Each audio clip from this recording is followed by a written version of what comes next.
Bueno, hola. Hoy vamos a trabajar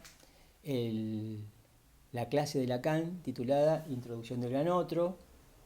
Es una clase que ustedes van a encontrar en el seminario 2, es el capítulo 19 del seminario 2. Y vamos a trabajar esta clase de Lacan, este capítulo del seminario 2, no totalmente a fondo, porque es un texto que ustedes también dan en los prácticos, con lo cual van a encontrar un complemento en el trabajo con los prácticos sobre la orientación para la lectura de este texto. Como el título lo indica, Lacan se ve necesitado, podríamos decir así, de introducir una categoría, una función que llama el gran otro. Eh, Es una clase de Lacan que, como suele ser su estilo, presenta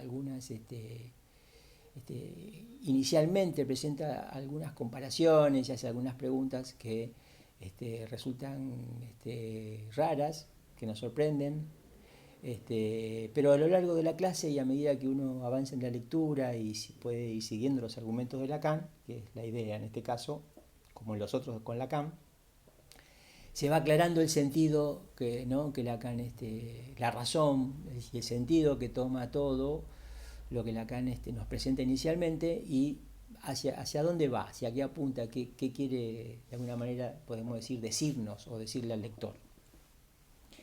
Lacan arranca por esta misma razón destacando que existen ciertas teorías en la política, en la psicología, en la sociología, que parten de hacer de los hombres lunas. Lo dice textualmente, ¿no? Cosa que inicialmente no se entiende bien a qué apunta. Cuando dice lunas hay que pensar, ¿no? que lunas, planetas, estrellas, ¿no? Son sinónimos, casi sinónimos acá. Es decir, no son lo mismo, obviamente, pero son esos objetos de la ciencia, especialmente de la astronomía y la física, que encontramos y observamos en el cielo, ¿no? Y que responden a eso que Lacan ya definió como que es aquello de lo que se ocupa la ciencia exacta, lo real en tanto que vuelve al mismo lugar. En tanto que los planetas, las estrellas, ¿no? Las lunas, las encontramos siempre en el cielo, en el mismo lugar. La forma que tiene Lacan de discutir, por supuesto que Lacan se va a desmarcar de esta posición, la forma que tiene Lacan de discutir el hecho de que no, esto no es esta no es la idea, no es su idea, no es por donde arranca el psicoanálisis, no es lo que el psicoanálisis intenta hacer o hace, ¿no? La forma entonces que tiene Lacan de desmarcarse de esta idea, de generar una alternativa, es lo que él propone, que tiene que ver con introducir al gran otro, la necesidad de distinguir dos tipos de otro. Quiere decir que aquí ya el primer rasgo que aparece, que es importante, es el rasgo de la cuestión de la alteridad, ¿no? El otro significa la alteridad. Entonces Lacan dice, va a haber dos tipos de otro, ¿no? Uno gran otro, que escribe con A mayúscula en su álgebra, ¿no? Y que nosotros designamos como gran otro, ¿no? Que va a ser un otro que Lacan relaciona inmediatamente con la función de la palabra, ¿no? Esto es importante, pensemos en eso, ¿no? Que ese gran otro va a estar inmediatamente relacionado con la función de la palabra, ¿no? Y Lacan lo anota en su álgebra con A mayúscula. Ya explicamos en otras clases que la mayúscula es la primera letra de la palabra otro en francés. Nosotros, por supuesto, traducimos la palabra otro como otro, pero conservamos la letra A como letra del álgebra lacaniana. Y que, ya también lo dijimos, las letras en Lacan, las letras mayúsculas, van a corresponder a lo simbólico y las letras minúsculas a lo imaginario. Es una convención. Con lo cual, si Lacan va a discernir dos tipos de otro, vamos a tener un gran otro simbólico, por un lado, y vamos a tener un pequeño otro primera letra de la palabra otro en francés, pero con minúscula, la letra A, un pequeño otro, que va a ser un otro imaginario. Que, como vimos en la clase de la tópica de lo imaginario, ¿no es cierto? ese pequeño otro en verdad resulta ser el yo, ¿no? Entonces podemos decir palabra en lo que corresponde al gran otro e imagen en lo que corresponde al pequeño otro.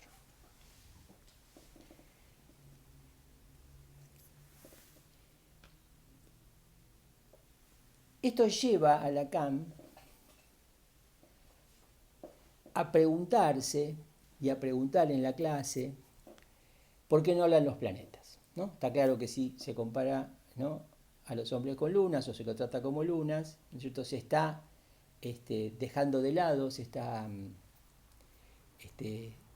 quedando fuera de la consideración en este tratamiento de lo que es el hombre como luna, de que el hombre habla, ¿no? Con lo cual Lacan va a introducir este problema por el lado de los planetas, ¿no? Y va a preguntar por qué no hablan los planetas. Bueno, sobre eso hay algunas consideraciones, él tiene algunas respuestas, él le hace esta pregunta a Coiré, al filósofo de la ciencia Coiré, y Coiré le contesta porque no tienen boca, ¿no? Lo que Lacan dice que no era la respuesta que esperaba, y que cuando uno obtiene de una pregunta una respuesta que no esperaba, esa es en verdad una verdadera respuesta, ¿no? Se entiende que si le hubieran dicho lo que él esperaba, podría estar menos sorprendido y al mismo tiempo no haberse encontrado con una verdadera respuesta a su pregunta, ¿no?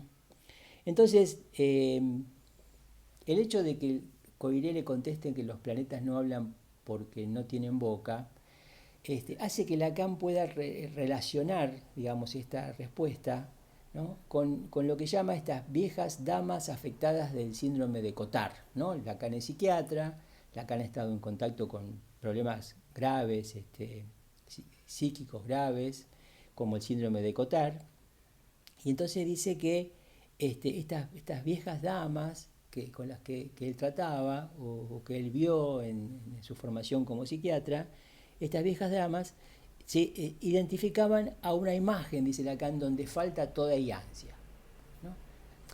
¿Qué es iancia? Bueno, iancia es iancia es un vacío, es un agujero, ¿no? Es un término que usa Lacan y que no es común en nuestro vocabulario, pero aparece muchas veces en Lacan, así que está bueno que ustedes seguidas puedan dar un sentido. Entonces estas damas están identificadas con una imagen donde falta toda iancia, todo vacío del deseo, ¿no? Todo vacío del deseo, que justamente Lacan ahí relaciona con la cavidad bucal, ¿no? Es decir, carecen, ¿no?, carecen de boca, por eso es que relaciona esto, es la consideración de ellas, ¿no?, carecen de boca, es decir, por eso que Lacan puede relacionar esta respuesta de Coiré con esta experiencia suya con estas viejas damas, ¿no? Y empieza a comparar a estas mujeres, a estas viejas damas con los planetas. Bueno, ¿no es cierto? Los planetas son reales, sin alteridad, ¿sí? Es lo que encontramos siempre en el mismo lugar, ¿no? Por eso que los planetas no hablan. Esta es un poco la idea. Los planetas no hablan, ¿qué significa? No significa simplemente que nunca hablaron, ¿no?, sino que la idea es que en algún momento los planetas hablaban, pero se los hizo callar, ¿no? Entonces uno dice, bueno, ¿pero qué significa que los planetas hablaran? Bueno, que antes de la ciencia moderna, específicamente, y es la referencia en el texto, antes de Newton, ¿no?, que permitió reducir esa realidad fue reducida con un lenguaje, dice Lacan, ¿no? Es importante aquí, y ahora voy a tener algunas palabras sobre el tema del lenguaje, ¿no? Esa realidad fue reducida por un lenguaje, y esa reducción que hizo que se inscribieran 3 letras en una sintaxis bien hecha, es decir, las fórmulas matemáticas de Newton, hicieron que esa realidad, digamos, dejara de hablar. ¿Es que antes hablaba? Bueno, de alguna manera sí, antes los planetas hablaban porque los hombres leían, ¿no?, en el movimiento del cielo, en lo que ocurría, ¿no?, en lo que ocurría sobre su cabeza, ¿no?, leían mensajes de los dioses, por ejemplo. Entonces esos mensajes de los dioses, eso que leían eran mensajes, y era mensaje quiere decir que los planetas hablaban, y es ese momento precientífico, ¿no?, el precientífico en el sentido moderno en que los planetas algo le decían a los hombres, o al menos los hombres suponían esto, y con la llegada de Newton directamente fueron silenciados, ¿no? Esto es lo que Lacan dice cuando dice que Newton definitivamente los hizo callar. Y los hizo callar porque redujo esa realidad, ¿no?, en un lenguaje, ¿no? Redujo esa realidad escribiéndolo en un lenguaje, ¿no? ¿Qué significa? Estas fórmulas matemáticas que dieron cuenta vía gravitación, ¿no?, la ley de la gravitación universal, que es la conquista newtoniana, ¿no?, y cómo se consolida la física moderna después de su fundación en el siglo XVII, ¿no? Es por eso que Lacan dice que una realidad reducida al lenguaje no hablará nunca más, ¿no? Y también agrega es que de ahí surge una oposición entre palabra y lenguaje. Estén atentos en la lectura de este texto que todo el texto gira alrededor de la oposición entre palabra y lenguaje.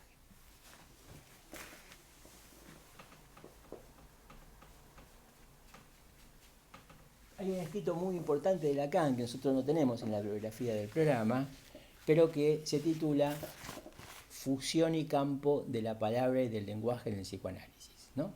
Función y campo de la palabra y del lenguaje en el psicoanálisis. Quiere decir que hay un campo de lenguaje, de alguna manera Lacan está introduciendo lo que pasa con el lenguaje en este caso, ¿no? Y al mismo tiempo, y diferenciándolo del lenguaje, hay esa función que llamamos palabra. Ahora, no habría función de la palabra sin campo de lenguaje, por eso que es la función de la palabra en el campo del lenguaje, ¿no? Es decir, es una función que vamos a encontrar justamente en el campo del lenguaje. Lacan entonces se pregunta sobre por qué no hablan los planetas no hablan porque la ciencia los ha hecho callar, específicamente Newton. En ese sentido, los planetas son diferentes que los hombres hablan, ¿no? Y dice Lacan que no es solo el problema de si los electrones, en este caso dice que es lo mismo que, ¿no?, para el caso sería objeto de la física, lo mismo que los planetas, que las estrellas, que las lunas, que los electrones no solamente que no hablan porque no responden, sino que no hablan porque no son capaces de mentirnos, ¿no? Con lo cual, Lacan tiene en este caso la ocasión de introducir lo que él llama la intersubjetividad, ¿no?, a través del hecho de que alguien sea capaz de mentirnos, ¿no? ¿no? Sería, no es el problema, digamos, que no hablen significa que no mientan, ¿no? Porque si nos pudieran mentir, en ese caso podríamos pensar que estamos insertos en una relación intersubjetiva. Hasta acá estos discernimientos. Lacan, por supuesto, vamos a ir aclarando esto, ¿no?, de la intersubjetividad, de la mentira, del lenguaje y la palabra, de a poco. Pero primero es importante introducir las cosas como las introduce el texto y para que ustedes lo vayan a ver y puedan en ese momento tener alguna orientación sobre qué pensar a medida que van leyendo. Digo, entonces por eso insisto, atiendan a esa diferencia que hay entre palabra y lenguaje en el texto, es importante, y a esta novedad que Lacan introduce, donde introduce la intersubjetividad a partir de la mentira, ¿no? Es decir, porque es ahí donde aparece la cuestión del otro, ¿no? Efectivamente, las lunas, ¿no es cierto?, están fuera de toda alteridad, ¿no es cierto? Para cada luna no hay otra, no hay otro, y es algo diferente de lo que pasa con el ser hablante. Entonces los planetas no hablan, pero los hombres sí hablan. Y por supuesto, ¿no?, en el psicoanálisis, como dice Lacan, nosotros no intentamos hacer callar al otro. El psicoanálisis no trata de hacer callar, sino es todo lo contrario, ¿no es cierto? El psicoanálisis se va a apoyar en el sujeto que habla, pero no solamente no queremos hacer callar al otro en el psicoanálisis, sino que tampoco el psicoanálisis consiste en la realización imaginaria del sujeto, ¿no? Quiero decir, tampoco el psicoanálisis pasa exclusivamente por la cuestión del yo, como dijimos, ¿no? Habíamos puesto al yo en este registro de lo imaginario, ¿no? Y es lo que Lacan va a poder discernir, ¿no es cierto?, al yo como pequeño otro, como habíamos escrito en el pizarrón, ¿no es cierto?, el yo como pequeño otro diferente de el gran otro, ¿no es cierto?, que tiene relación con esta función de la palabra. Por eso que Lacan dice que si el sujeto y el yo son confundidos, ¿sí? Se hace del yo, ¿no?, una realidad, cosa que el yo no es, ¿no? Se hace del yo algo integrativo, ¿no es cierto? Dice Lacan, lo que mantiene al planeta unido. O sea que en este caso, el hecho de que nosotros no situemos al yo en su verdadero lugar, ¿no? Nos genera, digamos, la tendencia a hacer del yo un planeta, una realidad, ¿no? Algo integrado, circular, ¿no? Eh, Esto surge en realidad, y esta posición de Lacan surge de una discusión con los llamados post-freudianos, ¿no es cierto?, en donde justamente de alguna manera ellos se planteaban reforzar al yo, redondear al yo, ¿no es cierto? Ahí viene de nuevo el tema de la forma circular. Dice Lacan, darle una forma esférica en donde el yo logre integrar sus partes disgregadas y sus pulsiones parciales, ¿no? Lacan, ustedes van a ver ahí, durante todo el desarrollo del punto 2, que Lacan va a discutir la cuestión de que el fin del análisis sea ese, reforzar al yo, identificarse con el yo del analista, ¿no es cierto? Que es un poco la orientación del análisis que llevaban adelante los postfreudianos, aquellos con los que Lacan discute, y justamente son los que confunden el sujeto y el yo, ¿no? Que es lo que Lacan va a querer en este caso mostrarnos y mostrar su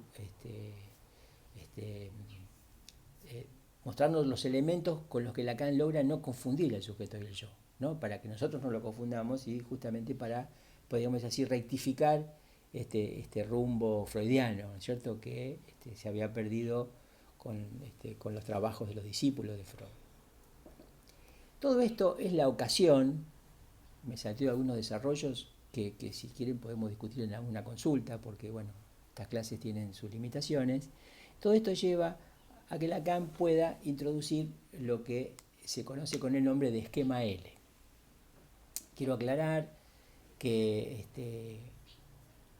el nombre del esquema es el esquema L. Lacan toma ese nombre de una letra griega, la letra griega lambda, y que, como en algunas traducciones, ¿no es cierto?, donde inicialmente se confundían un poco las cosas al pasar los textos de Lacan al español, ¿no es cierto?, se lo intentó denominar esquema Z por la forma, pero en realidad es el esquema L, vamos a ponernos de acuerdo, es el esquema L, ¿no? Es lambda, de donde Lacan extrae esta letra griega, para dar cuenta de un esquema que presenta en esta clase, que trata también en otros textos, a veces hay algunas variaciones, yo lo voy a hacer en el pizarrón y lo vamos a ir explicando, ¿cierto?, que es un esquema de 4 lugares unidos por ciertos vectores, ¿no? Y esos lugares se van a designar con letras, que las letras, por supuesto, surgen del álgebra lacaniana. Entonces, Lacan define un primer punto que es, ¿no?, la letra S, ¿no? Primer punto, la letra S, dice es el sujeto, la letra S de sujeto, después vamos a hablar un poco de eso.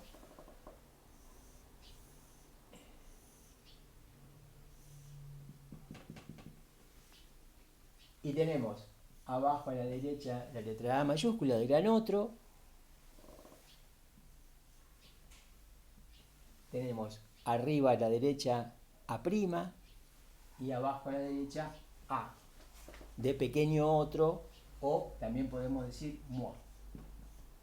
Ya explicamos la diferencia entre el yo y el moi, ¿no es cierto? El moi es el yo que se identifica con la imagen especular, es decir, lo que está en juego acá es el yo, moi, letra A, que tiene su reflejo, ¿no es cierto?, su imagen se encuentra en el espacio virtual del espejo, ¿no es cierto? Del otro lado es su reflejo, y es A', que en este caso, digamos, designa al pequeño otro. Y la A mayúscula al gran otro. Bueno, este es un esquema importante, es un esquema que tiene relación con el esquema de la tópica de lo imaginario. Vamos a ver que hay algunas consideraciones que hacer, vamos a repetir después, aunque sea acá, un poquito más en otro tamaño, más reducido, el esquema de la tópica del imaginario, para que ustedes vean y para que podamos analizar la relación que hay entre un esquema y otro esquema, y también las diferencias. Esto se completa con poner inconsciente en esta zona del esquema, ¿no es cierto? En eso que va del gran otro al sujeto, ¿no es cierto? La línea entera es la línea del inconsciente. Y después poner sobre el otro vector, el que está en cruz con respecto a la relación simbólica, sujeto gran otro, ponerla acá en relación imaginaria. ¿No? Es decir, ¿por qué? Bueno, porque la relación imaginaria es la que existe entre el pequeño otro, el yo y el pequeño otro, ¿no? La relación entre el yo y el pequeño otro, que es la relación entre el yo y su imagen en el espejo, la imagen del cuerpo, ¿no? Que es lo que hace a la constitución del yo. Entonces, lo primero que hay que señalar es que este esquema, ¿sí?, diferencia simbólico de imaginario, ¿no? Tenemos un eje imaginario, que es el eje A', y tenemos un eje simbólico, que es el eje S, ¿no?, que dice acá es la S de sujeto, ¿sí? Después vamos a ver cómo lo caracteriza en este caso, en este argumento, y el gran otro, que es el otro de lo simbólico. Como habíamos dicho antes, Lacan distingue dos tipos de otro, pequeño otro, gran otro. Eso hace la introducción del gran otro, ¿cierto? Al que Lacan inicialmente le atribuye las funciones de la palabra. Entonces, decíamos, ¿no?, es un esquema que sirve para eso. Son 4 puntos, son 4 lugares, designados por 4 letras. Tiene esa simpleza, ¿no es cierto? Aquí no se pueden leer cosas que no estén. No se puede leer lo real, porque no está lo real presentado en este esquema. No se puede hablar del ideal del yo, no está el ideal del yo en este esquema, ¿no es cierto? Quiero decir que este esquema muestra lo que muestra, y hay cosas que están en la estructura, este esquema es la estructura, están en la estructura, pero que este esquema no muestra, ¿no? Y siempre tengan en cuenta que es tan importante el esquema que Lacan haga, la presentación gráfica que haya en una clase, por ejemplo, como el argumento alrededor de este esquema, porque en verdad lo que nos interesa es que este esquema, que tiene distintas presentaciones en la enseñanza de Lacan, hay, por ejemplo, unas presentaciones donde el esquema aparece, los vectores aparecen con sentido, ¿no? Tienen sentido estos vectores. Acá en esta presentación los vectores no tienen sentido, pero en otras presentaciones sí, y no siempre Lacan escribe exactamente lo mismo en estos lugares. En este caso va de la mano, como Lacan presenta el esquema en este texto, como lo que dice sobre este esquema. Entonces Lacan dice que este esquema L permite distinguir en lo simbólico de lo imaginario, ¿sí?, que el yo es una construcción imaginaria, que si no seríamos lunas, ¿se entiende? ¿No es cierto? No es esa realidad que trata la ciencia, ¿no?, aunque haya cierta intencionalidad a veces o cierta orientación de querer reducir al hombre a lunas. De todas maneras, el yo, ¿no es cierto?, es una construcción imaginaria, ¿no? Y también aclara, y algo que es interesante tener en cuenta, que dice que aquel que se aferra a su yo, ¿no es cierto?, en realidad se puede definir como un loco, ¿no? Es interesante porque en general no sabemos bien qué es un loco, ¿no? No es lo mismo que decir psicosis, ¿no? No es lo mismo que decir que alguien tenga ese problema de la psicosis, ¿no? Pero acá dice un loco, es decir, aquel que se aferra a su yo es un loco. Bueno, que hay locos, ¿no?, que nos circundan, que hay locos por todos lados, eso sabemos que es así. No es esa gente que se aferra a su yo, y así como Lacan define un loco. Cuando en el texto, ¿no?, después yo voy a agregar algunos comentarios, pero en el texto Lacan dice que ese es el sujeto analítico, dice no en su totalidad, ¿sí?, sino que es en su abertura, y dice no sabe lo que dice, ¿no? Entonces, bueno, aclara por qué ese sujeto no es total. Dice, si fuéramos totales no estaríamos todo el tiempo tratando de organizarnos, ¿no? Por ejemplo, dice, yo no he visto nunca a nadie que sea total, él no se considera a sí mismo total, y es un poquito difícil poder considerarnos cada uno de nosotros totales. Entonces dice, es el sujeto analítico, el sujeto en su abertura, el sujeto que no sabe lo que dice.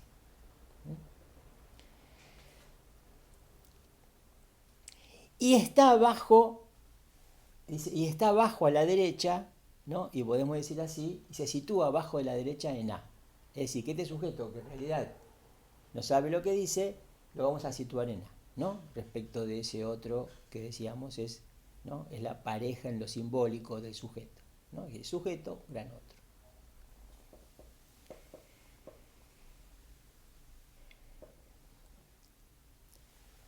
Acá no sabe lo que dice, ¿no? Pero ¿dónde se ve? Dice, se ve en A. ¿Eh?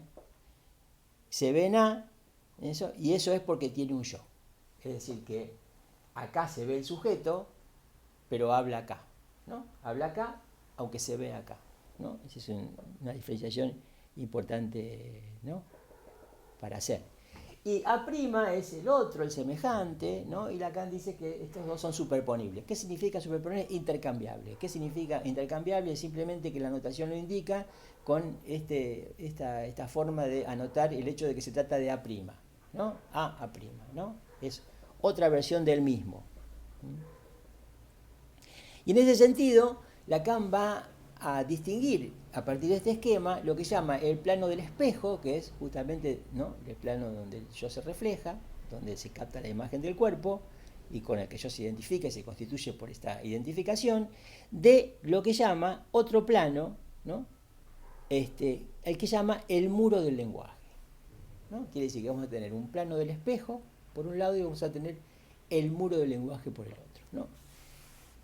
Me voy a referir a esto del muro del lenguaje porque es una metáfora en el texto y es una metáfora muy cautivante al punto tal de que, ¿cierto?, todo el mundo queda como dando vueltas en esto del muro del lenguaje, chocándose con el muro, podríamos decir, ¿no?, de alguna manera, ¿no? Así que es una metáfora, ¿no es cierto?, significa que, ¿no es cierto?, él va a dar cuenta del lenguaje como un muro, es decir, aquello que no se puede traspasar o aquello que nos separa de alguna cosa, ¿no? Esa es, podríamos decir así, la función del muro, ¿no? Entonces dice, lo imaginario cobra su falsa realidad, ¿no? Lo imaginario cobra su falsa realidad, dice, pero una realidad verificada a partir del muro del lenguaje. El otro, el semejante, estos imaginarios son objetos porque son nombrados en un sistema organizado del muro del lenguaje. Cuando el sujeto habla con sus semejantes, no pudiendo saber lo que en el campo en donde se sostiene el diálogo concreto en A, no pudiendo saber, digamos, que su diálogo concreto se sostiene acá, ¿no es cierto? No pudiendo saber eso, porque de eso él no sabe, porque no sabe lo que dice,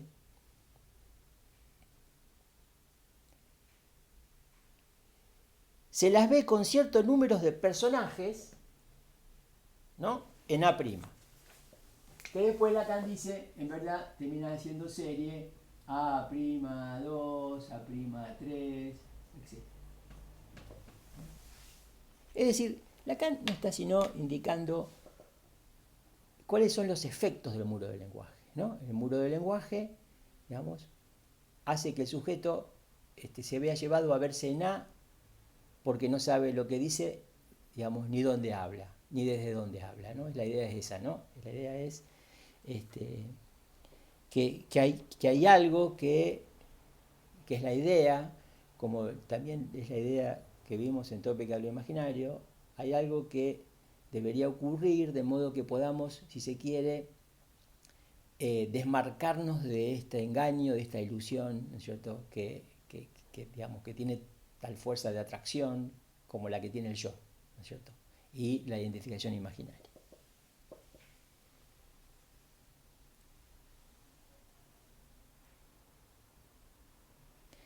Por eso que Lacan continúa el texto diciendo que los analistas creemos, ¿no?, que hay otros sujetos aparte de nosotros, ¿no?, que hay relaciones intersubjetivas.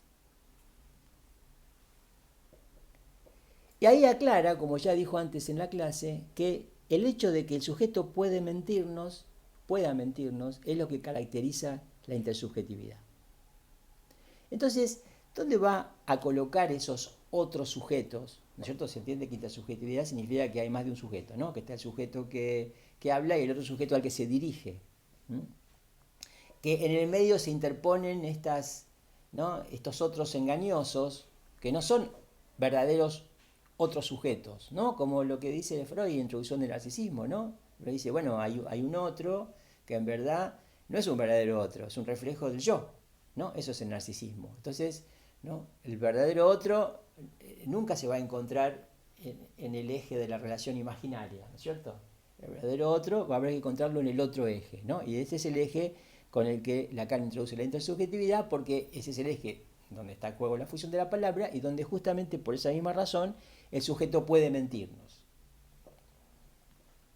Entonces dice Lacan, nos dirigimos a unos, a uno, a sub 1, a sub 2, lo van a ver en el texto, nos dirigimos a unos, a sub 1, a sub 2, ellos están del otro lado del muro del lenguaje donde no los alcanzo. Es decir, el muro del lenguaje me separa, ¿no es cierto?, de los verdaderos sujetos, de los verdaderos otros, que son los verdaderos sujetos. El sujeto está separado de los otros verdaderos por el muro del lenguaje, dice Lacan. Y ahí viene la distinción entre palabra y lenguaje. Dice, si la palabra se funda en el gran otro, dice, el lenguaje nos remite al otro objetivado, al pequeño otro, ¿no? Quiere decir que con esto Lacan está diferenciando palabra de lenguaje, es decir, lenguaje, que es el mismo lenguaje que permite reducir una realidad, como en el caso de la ciencia, para que los planetas no hablen más, ¿sí? Se entiende que eso es el lenguaje y el muro del lenguaje va a llevar al otro objetivado, ¿no es cierto? Va a llevar al pequeño otro, mientras que los verdaderos otros van a estar detrás del muro del lenguaje, ¿no? Y ahí viene el problema de cómo accedo a ese detrás del muro del lenguaje. Bueno, se entiende, por lo que dice el texto, que eso, la posibilidad de acceder a esos verdaderos otros me lo va a dar la función de la palabra, ¿no? Y ahí quedan definidos y diferenciados palabra y lenguaje. En términos generales, ustedes van a ver que existe esa discusión durante toda la clase con los posfreudianos, ¿no es cierto? Lacan toma en su momento inclusive un texto de un psicoanalista posfreudiano, discute con él. Hay algunos detalles interesantísimos, pero que bueno, es muy difícil para nosotros poder pasar por todos esos puntos y esos detalles de esta manera en estos videos, así que podemos discutirlo si ustedes quieren un poco mejor en las consultas y podré en su momento hacer alguna otra intervención sobre eso, pero bueno, traten de ir ustedes viendo qué es lo que va diciendo Lacan y por qué dice eso y a dónde lleva lo que dice, ¿no? Pero fundamentalmente Lacan va a cuestionar esa idea que tenían los posfreudianos del fin del análisis como una identificación con el yo del analista, ¿no? Es decir, Lacan, justamente, digamos, el fin del análisis apunta, ¿no es cierto?, a cómo a través de la palabra entramos en una verdadera relación intersubjetiva en donde se apunta a esos otros verdaderos sujetos detrás del muro, ¿no? Y entonces eso supone que no podría nunca dirigirse un análisis, ¿no?, en el sentido de que el paciente se identificara con el yo del analista, porque a fin de cuentas, ¿no es cierto?, porque el yo del analista es mejor que el yo del paciente, ¿no es cierto? O sea, porque el analista es un modelo de algo, ¿no? No se sabría por qué el analista es mejor que su analizante, en este sentido, ¿no? Por eso que dice el texto, ¿no es cierto?, que se apunta a una con un fin diferente, a una reconstrucción imaginaria del sujeto, porque eso es a lo que apuntaban los porfirianos, y Lacan aclara que si bien nunca hay un sujeto sin yo, ¿no es cierto?, esto es lo que se intenta obtener en el análisis, ¿no? Lo que se intenta obtener en el análisis es un sujeto sin yo, ¿no? Podría decirse, pero es un ideal. El análisis da lugar al paso de una verdadera palabra que reúna al sujeto con otro sujeto del otro lado del muro del lenguaje, ¿no? Y la clase termina, y yo después voy a hacer algunas aclaraciones ya de agregados para tratar de darle sentido al conjunto de lo que Lacan dice acá, cosas que no están en la clase, pero que a lo mejor a ustedes les pueden servir para entender la clase. Lacan va a terminar haciendo referencia a un aforismo freudiano muy importante.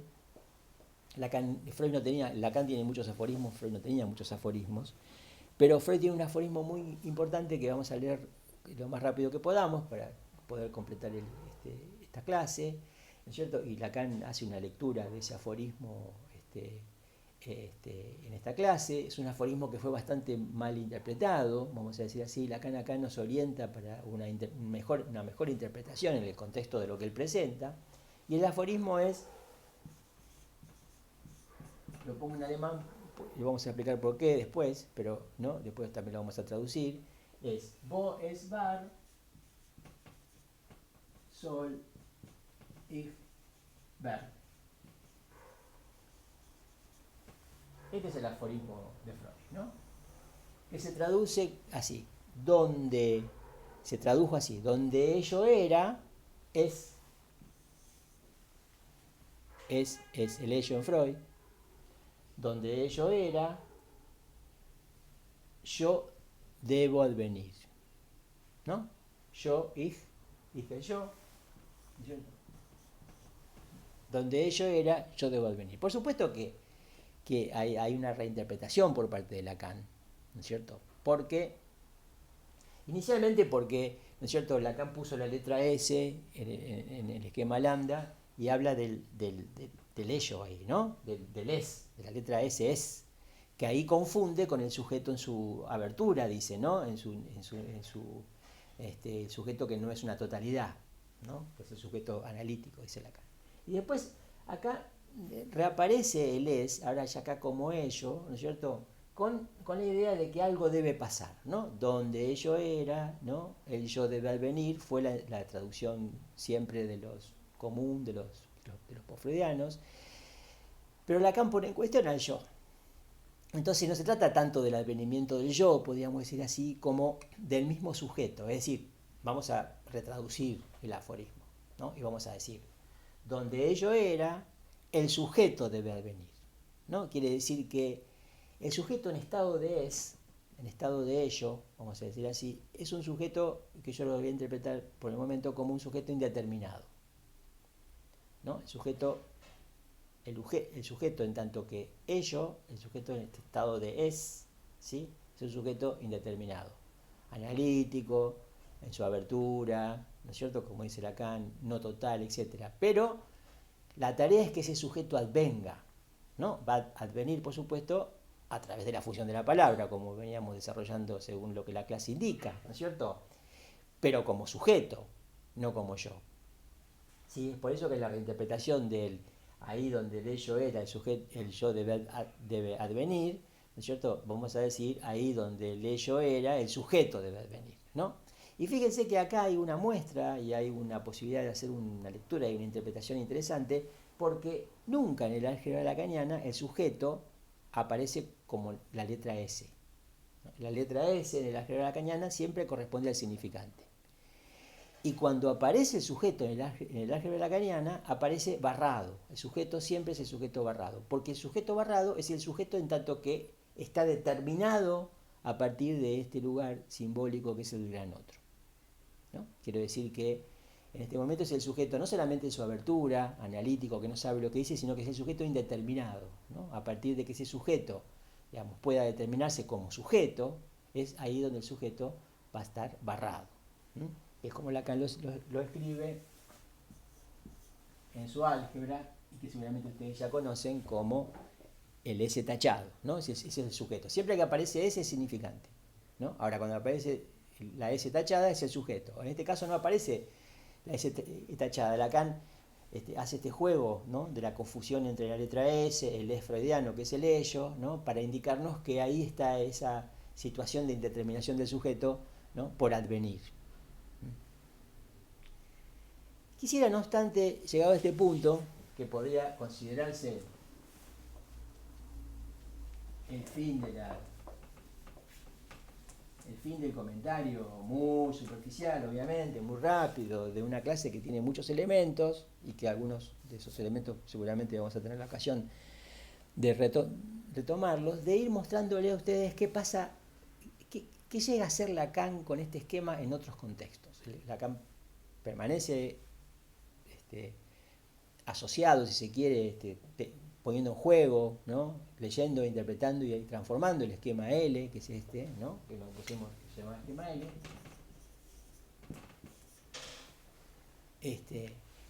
Y por ejemplo en el seminario 3, que es el seminario siguiente, Lacan va a utilizar el esquema L para hacer la lectura de algunos casos freudianos. Esto tiene mucho interés porque también tiene que ver con qué vamos a interpretar de este esquema, cómo lo vamos a interpretar. Este esquema pone en relación 4 lugares que por el momento están designados por 4 letras. Pero son lugares. ¿Se entiende eso, no? Cuando decimos que algo es un lugar, significa que ese lugar puede estar ocupado de manera diferente. Ese lugar puede ser un lugar que puede ser ocupado, ¿no? Que puede ser ocupado. Ahí en una consulta me preguntaban, bueno, pero el gran otro es la madre, ¿no? Fíjense que ahí empezamos con esta cuestión de que el gran otro no es sino un lugar, y ese lugar puede ser ocupado, encarnado de distintas maneras. Esto es muy importante porque siempre que, digamos, siempre el analizante presenta, si se quiere, una situación, podemos llamar social, familiar, es decir, tiene amigos, tiene familia, ¿no? Tiene padre, madre, hijos, etc. Y toda esa serie es un contexto, ¿no? Social reducido, digamos, ¿no? Reducido, que al fin de cuentas va a tener una interpretación, va a conducir en el psicoanálisis a una interpretación edípica. Todavía no sabemos lo que es el Edipo, pero el Edipo es esta estructura misma, ¿no? Si ustedes reflexionan un poco van a encontrar de que entre esta estructura psíquica, digamos, y lo que Freud desarrolla como complejo de Edipo, hay una articulación que justamente permite una lectura, y una lectura que permite exactamente lo que llamamos una interpretación en el psicoanálisis. ¿Qué significa esto? ¿No? Que por ejemplo, si a ustedes les enseñan cosas que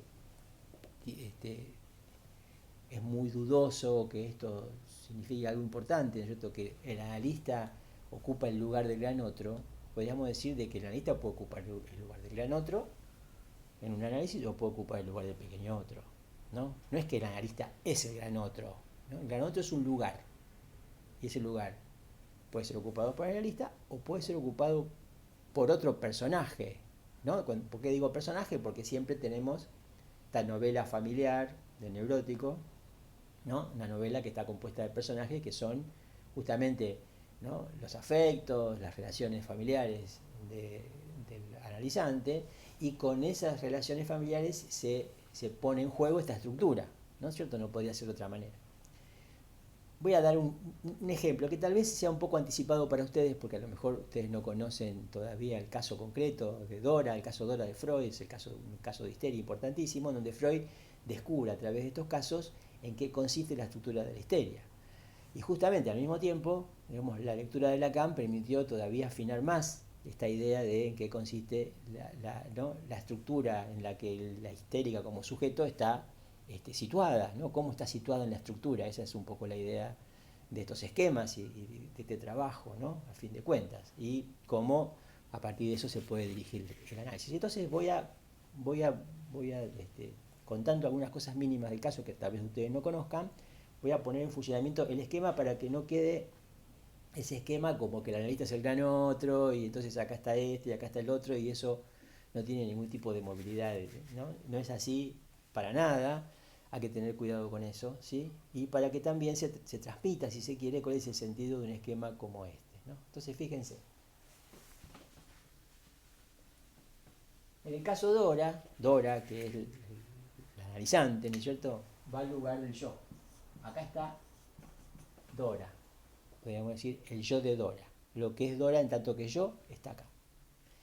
Como la histérica se identifica con un nombre, forma parte de su estructura, ¿no?